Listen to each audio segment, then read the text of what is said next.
On trouve parfois des choses vraiment curieuses sur le net. Là, c'est un fichier, un simple document texte qui, à première vue, rassemble une collection de moments, comme une sorte de chronique de notre époque. Mais qu'est-ce qu'il y a vraiment dedans? Allez, on va plonger dedans ensemble pour voir ça de plus près. Au premier regard, c'est un inventaire qui n'a ni queue ni tête, on est d'accord. On y voit des dates qui ont marqué tout le monde, comme la catastrophe de Fukushima, juste à côté de l'arrivée d'une intelligence artificielle qui nous dépasse un peu tous, et puis au milieu une note très personnelle, disparition Samy, qui se retrouve coincée entre une future crise géopolitique et une référence un peu obscure.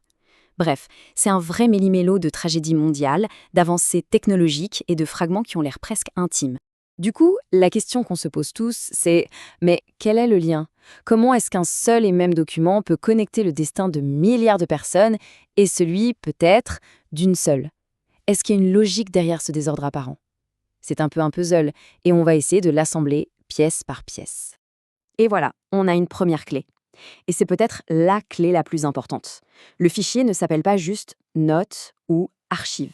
Son titre, c'est Anthropocène. Et ce seul mot, eh bien, ça change tout, en fait. Ça change complètement la façon dont on regarde cette liste. Alors, l'Anthropocène, qu'est-ce que c'est? Pour faire simple, c'est l'idée que l'humanité est devenue une force de la nature, une force géologique au même titre qu'un volcan ou une période glaciaire. Du coup, ce n'est plus juste une liste chaotique. Ça pourrait bien être le journal de bord de cette nouvelle ère, une ère définie par notre propre impact sur la planète. Ce qui est assez fou, c'est que le fichier lui-même nous donne le mode d'emploi. Il nous propose deux façons de voir les choses, soit par le temps, soit par le sens. Alors, allons-y, suivons cette piste. On va commencer par mettre un peu d'ordre dans le temps. Allez, première étape, on organise toutes les entrées qui sont déjà passées, par ordre chronologique. On va dérouler le fil du temps et on verra bien si une histoire, une logique commence à apparaître. Une fois qu'on a tout mis dans l'ordre, quelque chose d'assez troublant se dessine. On voit d'abord des chocs technologiques, comme Tchernobyl et Fukushima, qui sont séparés de plusieurs décennies, puis le choc des civilisations avec le 11 septembre. Et après ça, tout s'accélère. Une crise sanitaire mondiale, le retour de la guerre en Europe, un conflit historique qui s'enflamme. On a l'impression que le rythme des crises s'intensifie et qu'elles sont de plus en plus différentes les unes des autres. Les secousses de l'Anthropocène sont de plus en plus fréquentes, de plus en plus profondes. Et au milieu de toutes ces crises, le fichier note ce chiffre. Le moment où on a passé la barre des 8 milliards d'humains. Ce n'est pas une catastrophe en soi, mais c'est peut-être le chiffre qui met tout le reste en perspective. Il représente la pression, l'échelle de notre présence et de notre impact. Forcément, chaque crise est amplifiée par ce simple nombre.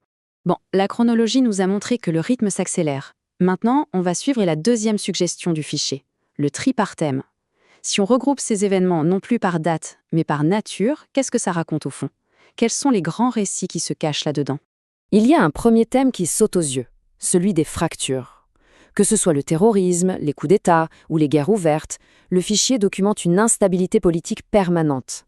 C'est un peu comme si les plaques tectoniques de notre monde n'arrêtaient pas de bouger, de craquer, redéfinissant les alliances et envoyant des ondes de choc partout. Un autre thème très fort qui ressort, c'est notre propre génie et sa part d'ombre.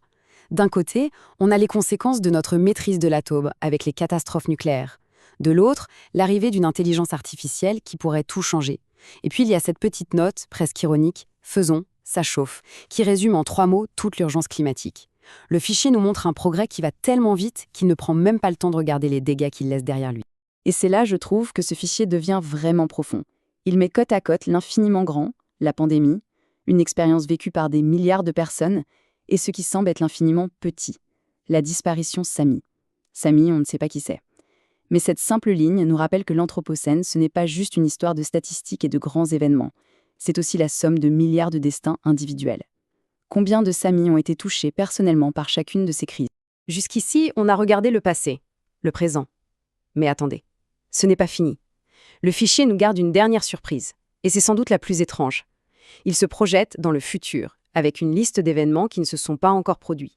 Ces entrées sur le futur sont assez troublantes. Elles dessinent un avenir proche, plein de crises politiques, sociales, démographiques. Alors attention, ce ne sont pas des prophéties. Il faut plutôt les voir comme des symptômes de notre époque. Ce sont les peurs, les tensions, les tendances qu'on observe aujourd'hui et qui sont simplement projetées sur le calendrier de demain. En gros, ce n'est pas le futur, c'est la peur qu'on a du futur, aujourd'hui. Et ça nous dit tout sur la vraie nature de ce document. Ce n'est pas tant une archive du passé qu'un sismographe de nos angoisses présentes. Il capture ce sentiment très particulier à notre époque, cette conscience aiguë que l'avenir n'est plus une page blanche, mais un territoire déjà bien rempli par les menaces qu'on voit se dessiner sous nos yeux. Bon, maintenant qu'on a assemblé toutes les pièces de ce puzzle numérique, qu'est-ce qu'on retient? Quelle est l'image finale qui se dégage de l'analyse de ce curieux fichier texte? Au final, le désordre qu'on voyait au début dans le fichier, ce n'était pas un défaut. En fait, c'était le message. L'Anthropocène, ce n'est pas une histoire bien rangée, bien linéaire. C'est un réseau hyper complexe où une crise écologique peut provoquer une crise politique, qui elle-même est accélérée par une innovation technologique. Le chaos du fichier, c'est simplement le reflet du chaos de notre époque. Finalement, cet artefact numérique n'est qu'une tentative. Une seule carte possible pour se repérer dans notre monde. Une perspective, forcément incomplète. Et ça nous amène à une dernière question. À quoi ressemblerait la carte de l'Anthropocène pour chacun d'entre nous? Quels événements, quelles dates, quels sentiments on y mettrait? Finalement, la vraie question c'est, qu'est-ce qui définit au fond le monde dans lequel on vit aujourd'hui?